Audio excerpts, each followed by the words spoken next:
Hello, welcome back to the channel. Thank you ಯಾರೆಲ್ಲ ನನ್ನ ಚಾನಲ್ನ ಸಬ್ಸ್ಕ್ರೈಬ್ ಮಾಡಿ ಸಪೋರ್ಟ್ ಮಾಡ್ತಿದ್ದೀರಾ. ಇವತ್ತಿನ ಟಾಪಿಕ್, ನಿಮ್ಮ ಪರ್ಸನ್ ಈ ಸಮಯದಲ್ಲಿ ಮೈಂಡ್ಫುಲ್ ಆಗಿ ಏನು ಯೋಚನೆ ಮಾಡ್ತಿದ್ದಾರೆ ಪ್ರೀತಿಯಲ್ಲಿ ಅನ್ನೋದ್ರ ಬಗ್ಗೆ ಒಂದು ಟಾಪಿಕ್. ಯಾವಾಗ ಫಸ್ಟ್ ಟೈಮ್ ನೋಡ್ತಿರೋ ಆವಾಗ ಇದು ರೆಸೊನೇಟ್ ಆಗುತ್ತೆ. ಈ ಸಮಯದಲ್ಲಿ ಆ ಒಂದು ವ್ಯಕ್ತಿಯನ್ನು ನೆನಪಿಸ್ಕೊಳ್ಳಿ. ನೀವು ಯಾರನ್ನು ಪ್ರೀತಿಸ್ತಾ ಇದ್ದೀರೋ ಅವರನ್ನು ಮನಸ್ಸಲ್ಲಿ ನೆನಪಿಸ್ಕೊಳ್ಳಿ. ಅವರ ಹೆಸರನ್ನು 3 ಟೈಮ್ಸ್ ಹೇಳ್ಕೊಳ್ಳಿ. ಸೊ ಅವರ ಭಾವನೆಗಳು, ಮೈಂಡ್ ಥಾಟ್ಸ್ ಏನಿದೆ ಪ್ರೀತಿಯಲ್ಲಿ ಅನ್ನೋದ್ರ ಬಗ್ಗೆ ಒಂದು ಟಾಪಿಕ್.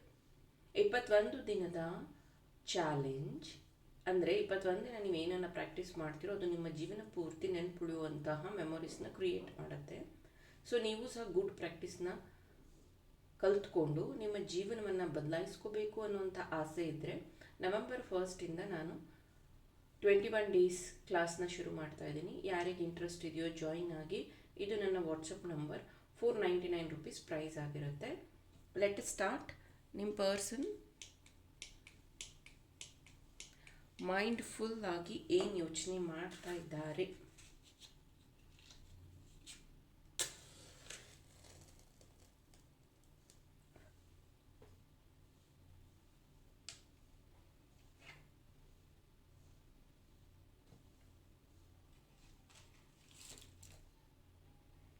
Thank you. ಸೊ ಈ ವ್ಯಕ್ತಿಗೆ ಜೀವನದಲ್ಲಿ ಸಾಕಷ್ಟು ತೊಂದರೆಗಳು ಅಥವಾ ಕಷ್ಟಗಳನ್ನು ಏನು ಅನುಭವಿಸ್ತಾ ಇದ್ದಾರಲ್ಲ, ಸೊ ಇದೆಲ್ಲದನ್ನು ಅವ್ರು ನಿಮ್ಮ ಹತ್ರ ಶೇರ್ ಮಾಡಿದ್ದಾರೆ.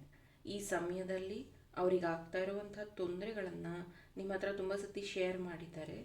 ಹಾಗೆಯೇ ಅದು ಕಂಟಿನ್ಯೂ ಆಗ್ತಾ ಇದೆ. ಸೊ ಇದೆಲ್ಲೋ ಒಂದು ಕಡೆ ನಿಮ್ಮ ಪ್ರೀತಿಗೆ ಎಫೆಕ್ಟ್ ಆಗ್ತಾ ಇದೆ. ಹೌದು.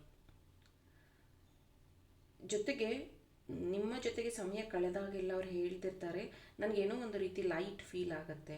ನನ್ನ ಕಷ್ಟ ಏನೇ ಇರಬಹುದು ಅಥವಾ ನನ್ನ ಚಾಲೆಂಜಸ್ ಏನೇ ಇರಬಹುದು, ನೀನು ನನ್ನ ಜೊತೆಗಿರುವಂಥ ರೀತಿ, ನೀನು ವರ್ತನೆ ಮಾಡುವಂಥ ರೀತಿ ನನಗೆ ನನ್ನ ಜೀವನದಲ್ಲಿ ಧೈರ್ಯನ ತಂದುಕೊಟ್ಟಿದೆ ಅಂತ ವ್ಯಕ್ತಿ ಹೇಳ್ತಾ ಇದ್ದಾರೆ. ನನಗೆ ತುಂಬ ಪ್ರೌಡ್ ಫೀಲ್ ಆಗುತ್ತೆ ನೀನು ನನ್ನ ಜೊತೆಗಿರೋದು ಅಂತಲೂ ಸಹ ಹೇಳ್ತಾ ಇದ್ದಾರೆ.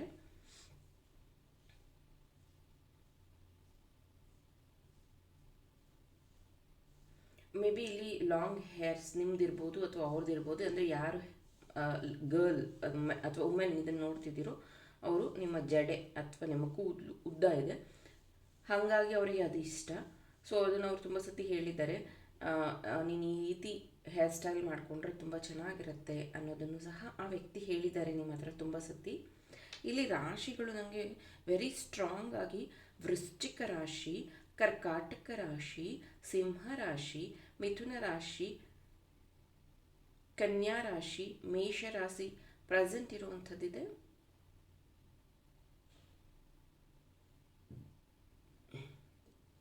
ಈ ಪರ್ಸನ್ಗೆ ಮೈಂಡ್ಫುಲ್ ಆಗಿ ಯೋಚನೆ ಮಾಡುವಾಗೆಲ್ಲ ತುಂಬ ಸತಿ ಅನಿಸ್ತಾ ಇರುತ್ತೆ, ನನ್ನ ಪ್ರೀತಿಯಲ್ಲಿ ನೀನು ಎಕ್ಸೆಪ್ಟ್ ನನ್ನನ್ನು ಮಾಡ್ಕೋತೀಯ ಅಂತ ನಾನು ಅಂದ್ಕೊಂಡೇ ಇರಲಿಲ್ಲ. ಯಾಕಂದರೆ ನೀನಿದ್ದಂತಹ ಪರಿಸ್ಥಿತಿ ಅಥವಾ ನೀನು ಬಿಹೇವ್ ಮಾಡ್ತಿದ್ದಂತಹ ರೀತಿ ಆಗ ನನಗೆ ತುಂಬ ಕನ್ಫ್ಯೂಷನ್ ಕ್ರಿಯೇಟ್ ಮಾಡಿತ್ತು. ಆದರೆ ನಿನ್ನ ಪ್ರೀತಿ ಮಾಡಿದ್ಮೇಲೆ ನನಗೆ ನಿನ್ನ ಮೇಲಿನ ರೆಸ್ಪೆಕ್ಟ್ ತುಂಬ ಜಾಸ್ತಿ ಆಗಿದೆ. ಐ ರಿಯಲಿ ಲವ್ ಯು ಅನ್ನುವಂಥ ಮೆಸೇಜ್ ಹೇಳ್ತಿದ್ದಾರೆ. ಈ ವ್ಯಕ್ತಿಯ ಜೀವನದಲ್ಲಿ ಯಾರೂ ಸಹಾಯ ಮಾಡದೇ ಇಲ್ಲ ಅನ್ನುವಾಗ ನೀವು ಅವರ ಜೊತೆ ನಿಂತಿರೋದು ಅವರಿಗೆ ತುಂಬ ಒಳ್ಳೆ ಮೆಮೊರೀಸ್ ಆಗಿ ಉಳಿದಿದೆ.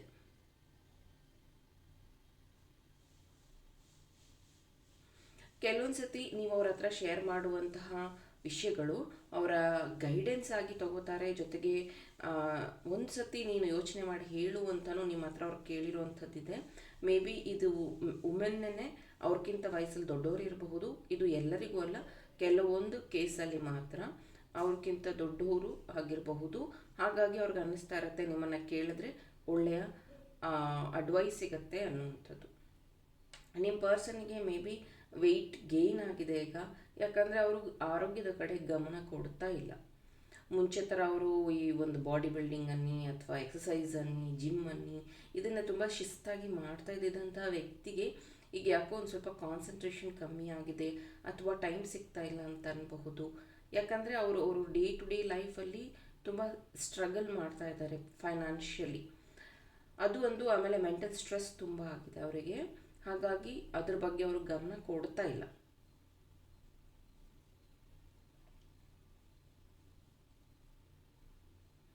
ಸೊ ಆಸ್ತಿ ಖರೀದಿ ಅಥವಾ ಮನೆ ಅಥವಾ ಮನೆ ಕಟ್ಟೋದ್ರ ಬಗ್ಗೆ ನಿಮ್ಮಿಬ್ಬರ ಡಿಸ್ಕಷನ್ ಏನು ನಡೀತಾ ಇದೆ, ಆ ವ್ಯಕ್ತಿಗೆ ಸಾಕಷ್ಟು ಐಡಿಯಾಸ್ ಅಥವಾ ಪರಿಚಯ ಇರೋರ ಹತ್ರ ಅವರು ಮಾತಾಡಿ ಈ ವಿಷಯವನ್ನು ಡಿಸ್ಕಸ್ ಮಾಡ್ತಾ ಇದ್ದಾರೆ. ಈಗ ನೀವು ಈ ಒಂದು ರೀಡಿಂಗ್ ನೋಡುವಾಗ ಇಲ್ಲಿ ನನಗೆ ಆಯಿಲ್ ಯಾಕೆ ಚಾನಲ್ ಆಗ್ತಿದೆ ನಂಗೆ ಗೊತ್ತಿಲ್ಲ. Something related to oil. ಒಂದು, ನೀವು ಹೇರ್ ಆಯಿಲ್ ಹಚ್ಕೊಂಡಿರ್ಬೋದು, ಅಥವಾ ನಿಮ್ಮ ಚಂಪಿ ಅಂತಾರಲ್ಲ, ತಲೆಗೆ ಎಣ್ಣೆ ಹಚ್ಕೊಂಡಿದ್ದೀರಾ, ಇನ್ನೇನು ತಲೆ ಸ್ನಾನ ಮಾಡೋದು ಆ ಥರ ಆಯಿಲ್ ಇರಬಹುದು. ಅಥವಾ ಕಾರ್ತಿಕ ಮಾಸ ಅಂತ ನೀವು ದೇವರಿಗೆ ದೀಪ ಹಚ್ಚೋದಕ್ಕೆ ಹೋಗಿ ದೀಪ ಹಚ್ಚಿ ಬರುವಂಥದ್ದು, ಸಮಥಿಂಗ್ ಯು ಆರ್ ಪ್ಲ್ಯಾನಿಂಗ್ ಇದು ಕಾರ್ತಿಕ ಮಾಸ ಅಂತ. ಅಥವಾ ಈಗಷ್ಟೇ ರೀಸೆಂಟಾಗಿ ಸಮಥಿಂಗ್ ರಿಲೇಟೆಡ್ ಟು ದೀಪ, ಆಯಿಲ್, ಇದಕ್ಕೆ ರಿಲೇಟೆಡ್ ಆಗಿ ನೀವೇನೋ ಒಂದು ರಿಚುವಲ್ನ ಮಾಡಿರುವಂಥದ್ದಿದೆ. ಅಥವಾ ಮನೆ ದೇವರಿಗೆ ಎಣ್ಣೆ ಕೊಡೋದು ಅಂತಾರಲ್ಲ, ದೀಪಕ್ಕೆ ಎಣ್ಣೆ ಕೊಡುವಂಥದ್ದು, ಸಮಥಿಂಗ್ ಯು ಡಿಡ್ ಅಂತಲೇ ಹೇಳಬಹುದು. ಆಯಿಲ್ ಇಲ್ಲಿ ನನಗೆ ಚಾನಲ್ ಆಗ್ತಿರೋವಂಥದ್ದು. ಅಥವಾ ಕೂದಲು ಬೆಳೀಲಿ ಅಂತ ಏನಾದರೂ ಹೇರ್ ಆಯಿಲ್ ಏನಾದರೂ ಟ್ರೈ ಮಾಡಿರಬಹುದು. ಮೇ ಬಿ ನಿಮ್ಮ ಪರ್ಸನ್ಗೆ ಹೇರ್ ಫಾಲ್ ಇರಬಹುದು, ಅದಕ್ಕೆ ನೀವೇನಾದರೂ ಸಜೆಸ್ಟ್ ಮಾಡಿರಬಹುದು. ಅದ್ರ ಸಮಥಿಂಗ್ ರಿಲೇಟೆಡ್ ಟು ಆಯಿಲ್ ನನಗಿಲ್ಲಿ ಚಾನಲ್ ಆಗ್ತಿರುವಂಥದ್ದು. ಅಥವಾ ನೀವೇ ಮನೆ ಮದ್ದು ಮಾಡಿರಬಹುದು ಹೇರ್ ಗ್ರೋತ್ಗೆ. ಇನ್ನೊಂದು ನನಗಿಲ್ಲಿ ಚಾನಲ್ ಆಗ್ತಿರುವಂಥದ್ದು, ಈ ವ್ಯಕ್ತಿಗೆ ಈಗಿನ ಪರಿಸ್ಥಿತಿಗೆ ಅವರ ಫ್ರೆಂಡ್ಸ್ ಅಂತ ಇವ್ರು ಏನು ಕನ್ಸಿಡರ್ ಮಾಡಿದ್ರು ಯಾರನ್ನು ಸಹಾಯಕ್ಕೆ ಬರ್ತಾ ಇಲ್ಲ. ಬದಲಿಗೆ ಇವ್ರ ಹತ್ರ ಹಣ ಇಸ್ಕೊಂಡಿರೋರು ಸಹ ಇವರಿಗೆ ಹಣನ ವಾಪಸ್ ಕೊಡ್ತಾ ಇಲ್ಲ. ಸೊ ಇದು ಒಂದು ರೀತಿ ಅವ್ರ ಬಿಸ್ನೆಸ್ಗೆ ಎಫೆಕ್ಟ್ ಆಗ್ತಾ ಇದೆ. ಮೇ ಬಿ ಈ ವ್ಯಕ್ತಿ ಯಾವುದಾದ್ರೂ ದೇವಸ್ಥಾನಕ್ಕೆ ವಿಸಿಟ್ ಮಾಡೋದನ್ನು ಪ್ಲ್ಯಾನ್ ಮಾಡ್ತಾ ಇದ್ದಾರೆ. ಲೈಕ್ ಮಲೈ ಮಾದೇಶ್ವರ ಆಗಿರಬಹುದು, ಅಥವಾ ನಂಜುಂಡೇಶ್ವರ ಸ್ವಾಮಿ, ಅಥವಾ ಸಮ್ ಗಾಡ್, ಏನಂತಾರೆ, ಅವ್ರ favourite god, specially Shiva. So ಇದು ಚಾನಲ್ ಆಗ್ತಿರುವಂಥದ್ದು. ಆ್ಯಂಡ್ ಈ ವ್ಯಕ್ತಿಯ ಮನಸ್ಸಿನಲ್ಲಿ ನಿಮ್ಮ ಪ್ರೀತಿಯ ಬಗ್ಗೆ ಸಾಕಷ್ಟು ವಿಚಾರಗಳು, ಕನ್ಫ್ಯೂಷನ್ಸ್ ಇದ್ರೂ ಅವ್ರು ಎಷ್ಟೋ ಸತಿ ಮಾತಾಡುವಾಗ ಹೇಳಿದ್ದಾರೆ, ನಾನು ನಿನ್ನ ತುಂಬ ಪ್ರೀತಿ ಮಾಡ್ತೀನಿ, ನೀನು ಬಂದ ಮೇಲೇ ನನ್ನ ಜೀವನದಲ್ಲಿ ಫೈನಾನ್ಷಿಯಲ್ ಲಕ್ ಶುರುವಾಗಿದ್ದು, ನೀನು ಬಂದ ಮೇಲೇ ನನ್ನ ಜೀವನದಲ್ಲಿ ನನಗೊಂದು ಅರ್ಥ ಸಿಕ್ಕಿದ್ದು. ಎಷ್ಟೋ ಸತಿ ನನಗೆ ಜೀವನನೇ ಸಾಕಪ್ಪ ಅಂತ ಅನಿಸಿರೋದಿದೆ, ಆದರೆ ನಿನ್ನನ್ನು ನೆನಪಿಸ್ಕೊಂಡಾಗೆಲ್ಲ ನನಗೆ ಅನಿಸೋವಂಥದ್ದು, ಇಲ್ಲ ಅವಳಿಗೋಸ್ಕರ ಅಥವಾ ಅವನಿಗೋಸ್ಕರ ನಾನು ಇದನ್ನು ಪ್ರೂವ್ ಮಾಡಬೇಕು ಅನ್ನುವಂಥದ್ದು. ಹೌದು, ನೀನು ನನಗೆ ಸಹಾಯ ಮಾಡಿದ ರೀತಿ ನನಗೆ ಸಹಾಯ ಅನ್ನಿಸ್ಲಿಲ್ಲ, ಒಂದು ಸಪೋರ್ಟ್ ಸಿಸ್ಟಮ್ ಅಂತ ಅನ್ನಿಸ್ತು. ಆಗ ನನ್ನ ಜೀವನದ ಮೇಲೆ ನನಗೆ ತುಂಬ ತುಂಬ ಇಷ್ಟ ಆಗಿದ್ದು, ಅದನ್ನೇ ನಾನು ಈಗ ಕ್ಯಾರಿ ಮಾಡ್ಕೊಂಡು ಹೋಗ್ತಾ ಇದ್ದೀನಿ. ನೀನು ಕೊಟ್ಟಂತಹ ಅಡ್ವೈಸ್ ಅಥವಾ ಬಲ ನನಗೀಗಲೂ ಸ್ಟ್ರಾಂಗ್ ಆಗಿ ಇದೆ ಅನ್ನುವಂಥದ್ದು. ಮೇ ಬಿ ಇವರು ಆರ್ಥೋಡಿಕ್ಸ್ ಫ್ಯಾಮಿಲಿಯವರಾಗಿರ್ತಾರೆ. ಇವರು ತಂದೆ ತಾಯಿ ಅಂದರೆ ಇವ್ರ ಫ್ಯಾಮಿಲಿಯವರು ಇವ್ರ ಬಗ್ಗೆ ತುಂಬಾ ರೆಸ್ಪೆಕ್ಟ್, ಮತ್ತು ಇವರು ಫ್ಯಾಮಿಲಿ ಎಲ್ಲ ಜವಾಬ್ದಾರಿಗಳನ್ನು ತೊಗೊಂಡಿರೋದ್ರಿಂದನೋ ಏನೋ ಗೊತ್ತಿಲ್ಲ, ಇವ್ರಿಗೆ ಫ್ಯಾಮಿಲಿ ಅಂದರೆ ಫಸ್ಟ್. ಆಮೇಲೆ ಫ್ಯಾಮಿಲಿಯಲ್ಲಿ ಅತಿ ಹೆಚ್ಚು ರಿಸ್ಕ್ ತೊಗೊಳ್ಳೋವಂಥ ವ್ಯಕ್ತಿನೂ ಇವರೇ.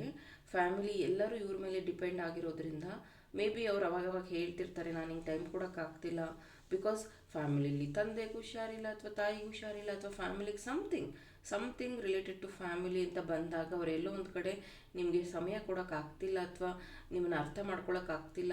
ಯಾಕಂದರೆ ನೀವು ಮೀಟ್ ಮಾಡಬೇಕು ಅಂದಾಗೆಲ್ಲ ಎಷ್ಟೋ ಸತಿ ಪ್ಲ್ಯಾನ್ಗಳು ಫೇಲ್ ಆಗಿರೋವಂಥದ್ದಿದೆ. ಯಾಕಂದರೆ ಈಗ ಈ ಪ್ರೀತಿಯಲ್ಲಿ ಹೋಗ್ತಾ ಹೋಗ್ತಾ ಭಯ ಶುರುವಾಗಿದೆ, ಈ ವ್ಯಕ್ತಿ ನಿಜವಾಗ್ಲೂ ನನ್ನ ಜೊತೆಗೆ ಇರ್ತಾರ ಅನ್ನೋವಂಥದ್ದು. ಆದರೆ ಈ ವ್ಯಕ್ತಿಗೆ ಈ ಸಮಯದಲ್ಲಿ ಫ್ಯಾಮಿಲಿಗೆ ಅವರು ಟೈಮ್ ಕೊಡ್ತಾ ಇದ್ದಾರೆ. ಅದ್ರ ಬಗ್ಗೆ ಹೇಳಿದ್ರೆ ಎಷ್ಟೋ ಸತಿ ನಿಮಗೂ ಸಹ ಕೋಪ ಬಂದಿದೆ, but this is the reality. ನೀವು ಜೀವನದಲ್ಲಿ ಬೆಳೀತಾ ಇರುವಂಥ ರೀತಿ, ಅಥವಾ ನೀವು ತಗೊಂಡಂತಹ ನಿರ್ಧಾರ, ಅಥವಾ ನೀವು ಇವಾಗ ಏನು ಅಂದರೆ ಕ್ಯಾರಿಯರ್ ವೈಸ್ ಏನಾದರೂ ಇಂಪ್ರೂವ್ಮೆಂಟ್ಗೆ ಅಂತ ನೀವೇನಾದರೂ ನಿರ್ಧಾರಗಳನ್ನು ತಗೋತಾ ಇದ್ದರೆ ಆ ವ್ಯಕ್ತಿ ಅದಕ್ಕೆ ಸಹಕಾರ ಮಾಡ್ತಿದ್ದಾರೆ. For example banking exam, for example government exam, ಈ ರೀತಿಯಾಗಿ ಆ ವ್ಯಕ್ತಿ ಹೇಳ್ತಾ ಇದ್ದಾರೆ, ನಿನಗೆ ಇಷ್ಟ ಬಂದಂಥ ರೀತಿಯಲ್ಲಿ ನೀನು ನಿನ್ನ ಸ್ಟಡೀಸ್ ಅಥವಾ ಕೆರಿಯರ್ನ ಕಂಟಿನ್ಯೂ ಮಾಡು, ನನಗಿದರಲ್ಲಿ ಯಾವುದೇ ರೀತಿಯ ಪ್ರಾಬ್ಲಮ್ ಇಲ್ಲ. ಆದರೆ ನಿನ್ನ ಆರೋಗ್ಯದ ಕಡೆಗೆ ಗಮನ ಇರಲಿ. ಇಲ್ಲಿ ಹೆಲ್ತ್ ಅನ್ನೋದು ಬರ್ತಾ ಇದೆ, ಇಬ್ಬರ ವಿಷಯದಲ್ಲೂ ಬರ್ತಾ ಇದೆ. ಆ ವ್ಯಕ್ತಿಗೂ ನಿಮ್ಮ ಹೆಲ್ತ್ ಬಗ್ಗೆನೇ ಕಾಳಜಿ ಇದೆ, ಅವರು ಸಹ ಮೆನ್ಷನ್ ಮಾಡಿದ್ದಾರೆ ನಿನ್ನ ಹೆಲ್ತನ್ನು you have to take care ಅಂತ. ಹಾಗೆಯೇ ಸ್ಟಾರ್ಟಿಂಗಲ್ಲೂ ನಾನು ಚಾನಲ್ ಮಾಡಿದೆ ಆ ವ್ಯಕ್ತಿಯ ಹೆಲ್ತ್ ಬಗ್ಗೆನೂ. So take care of health ಅಂತ ಅಂತೀನಿ ಇಬ್ಬರಿಗೂ. All the best. ಸೊ ಇದು ನಿಮ್ಮ ಪರ್ಸನ್ ಕಡೆಯಿಂದ ಬಂದಿರುವಂತಹ messages, real true deep feelings ಅನ್ಬೋದು ಅಥವಾ ಮೈಂಡ್ಫುಲ್ ಮೆಸೇಜ್ ಅಂತ ಅನ್ಬೋದು. ಈ ಒಂದು ರೀಡಿಂಗ್ ನಿಮಗೆ ಇಷ್ಟ ಆಗಿದ್ದರೆ, ಇನ್ಸೈಟ್ ಸಿಕ್ಕಿದ್ರೆ ಈ ಒಂದು ರೀಡಿಂಗಿಗೆ ಲೈಕ್ ಮಾಡಿ, ನನ್ನ ಚಾನಲ್ನ ಸಬ್ಸ್ಕ್ರೈಬ್ ಮಾಡಿ. Thank you.